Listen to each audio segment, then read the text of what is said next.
പൗലോസ് ഫിലിപ്പിയർക്ക് എഴുതിയ ലേഖനം 3-ാം അധ്യായം. യഥാർത്ഥ നീതി. എൻ്റെ സഹോദരരെ, നിങ്ങൾ കർത്താവിൽ സന്തോഷിക്കുവിൻ. ഒരേ കാര്യം വീണ്ടും എഴുതുന്നതിൽ എനിക്ക് മടുപ്പ് തോന്നുന്നില്ല. നിങ്ങൾക്ക് അത് കൂടുതൽ സുരക്ഷിതത്വം നൽകും. നായ്ക്കളെയും തിന്മകൾ പ്രവർത്തിക്കുന്നവരെയും പരിച്ഛേദനവാദികളെയും സൂക്ഷിച്ചുകൊള്ളുവിൻ. നമ്മളാണ് യഥാർത്ഥ പരിച്ഛേദിതർ. ദൈവത്തെ ആത്മാവിൽ ആരാധിക്കുകയും യേശുക്രിസ്തുവിൽ അഭിമാനം കൊള്ളുകയും ജഡത്തിൽ ശരണം വയ്ക്കാതിരിക്കുകയും ചെയ്യുന്ന നമ്മൾ. എന്നാൽ എനിക്ക് ശരീരത്തിലും പ്രത്യാശ വയ്ക്കാൻ കഴിയും. ശരീരത്തിൽ പ്രത്യാശയുണ്ട് എന്ന് വിചാരിക്കുന്ന ആരെയും കൂടുതലായി അതിനുള്ള അവകാശം എനിക്കുണ്ട്.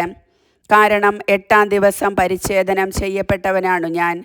ഇസ്രായേൽ വംശത്തിലും ബെഞ്ചമിൻ ഗോത്രത്തിലും പിറന്നവൻ, ഹെബ്രായരിൽ നിന്ന് ജനിച്ച ഹെബ്രായൻ, നിയമപ്രകാരം ഫരിസേയൻ, തീഷ്ണത കൊണ്ട് സഭയെ പീഡിപ്പിച്ചവൻ, നീതിയുടെ കാര്യത്തിൽ നിയമത്തിൻ്റെ മുൻപിൽ കുറ്റമില്ലാത്തവൻ. എന്നാൽ എനിക്ക് ലാഭമായിരുന്ന ഇവയെല്ലാം ക്രിസ്തുവിനെ പ്രതി നഷ്ടമായി ഞാൻ കണക്കാക്കി. ഇവ മാത്രമല്ല, എൻ്റെ കർത്താവായ യേശുക്രിസ്തുവിനെ പറ്റിയുള്ള ജ്ഞാനം കൂടുതൽ വിലയുള്ളതാകയാൽ സർവവും നഷ്ടപ്പെടുത്തി തന്നെ ഞാൻ പരിഗണിക്കുന്നു. അവനെ പ്രതി ഞാൻ സകലവും നഷ്ടപ്പെടുത്തുകയും ഉച്ഛിഷ്ടം പോലെ കരുതുകയുമാണ്. ഇത് ക്രിസ്തുവിനെ നേടുന്നതിനും അവനോടുകൂടെ ഒന്നായി കാണപ്പെടുന്നതിനും വേണ്ടിയത്രേ. എനിക്ക് നിയമത്തിൽ നിന്ന് ലഭിക്കുന്ന നീതിയല്ല ഉള്ളത്, പിന്നെയോ ക്രിസ്തുവിലുള്ള വിശ്വാസം വഴി ലഭിക്കുന്ന നീതിയാണ്. അതായത് വിശ്വാസത്തെ ആസ്പദമാക്കി ദൈവത്തിൽ നിന്നുള്ള നീതി. അത് അവനെയും അവൻ്റെ പുനരുദ്ധാനത്തിൻ്റെ ശക്തിയെയും ഞാൻ അറിയുന്നതിനും അവൻ്റെ സഹനത്തിൽ പങ്കുചേരുന്നതിനും അവൻ്റെ മരണത്തോടെ താതാത്മ്യപ്പെടുന്നതിനും വേണ്ടിയാണ്. അങ്ങനെ മരിച്ചവരിൽ നിന്നുള്ള ഉയർപ്പ് പ്രാപിക്കാമെന്ന് ഞാൻ പ്രതീക്ഷിക്കുന്നു. ലക്ഷ്യത്തിലേക്ക്.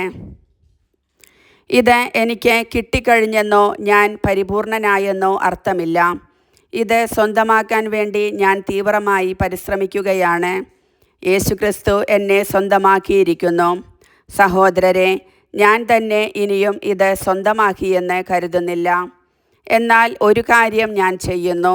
എൻ്റെ പിന്നിലുള്ളവയെ വിസ്മരിച്ചിട്ട് മുമ്പിലുള്ളവയെ ലക്ഷ്യമാക്കി ഞാൻ മുന്നേറുന്നു. യേശുക്രിസ്തുവിലൂടെ ഉന്നതത്തിലേക്കുള്ള ദൈവത്തിൻ്റെ വിളിയാകുന്ന സമ്മാനത്തിനു വേണ്ടി ഞാൻ ലക്ഷ്യത്തിലേക്ക് പ്രയാണം ചെയ്യുന്നു. അതിനാൽ നമ്മിൽ പൂർണ്ണത പ്രാപിച്ചവർ ഇങ്ങനെ തന്നെ ആഗ്രഹിക്കട്ടെ. ആരെങ്കിലും ഏതെങ്കിലും കാര്യത്തിൽ ഭിന്നമായി ചിന്തിക്കുന്നെങ്കിൽ ദൈവം നിങ്ങൾക്ക് അത് വ്യക്തമാക്കി തരും. എന്നാൽ നേടിയെടുത്തതിനെ മുറുകെ പിടിച്ചുകൊണ്ട് തന്നെയാവണം നമ്മുടെ പ്രവർത്തനം. സഹോദരരെ, നിങ്ങൾ എന്നെ അനുകരിക്കുന്നവരുടെ കൂടെ ചേരുവിൻ. ഞങ്ങളുടെ മാതൃകയനുസരിച്ച് ജീവിക്കുന്നവരെ കണ്ട് പഠിക്കുവിൻ. എന്നാൽ പലരും ക്രിസ്തുവിൻ്റെ കുരിശിൻ്റെ ശത്രുക്കളായി ജീവിക്കുന്നു എന്ന് പലപ്പോഴും നിങ്ങളോട് ഞാൻ പറഞ്ഞിട്ടുള്ളത് തന്നെ ഇപ്പോൾ കണ്ണീരോടെ ആവർത്തിക്കുന്നു. നാശമാണ് അവരുടെ അവസാനം, ഉദരമാണ് അവരുടെ ദൈവം.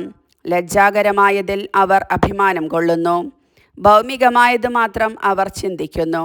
എന്നാൽ നമ്മുടെ പൗരത്വം സ്വർഗത്തിലാണ്. അവിടെ നിന്ന് ഒരു രക്ഷകനെ, കർത്താവായ യേശുക്രിസ്തുവിനെ നാം കാത്തിരിക്കുന്നു.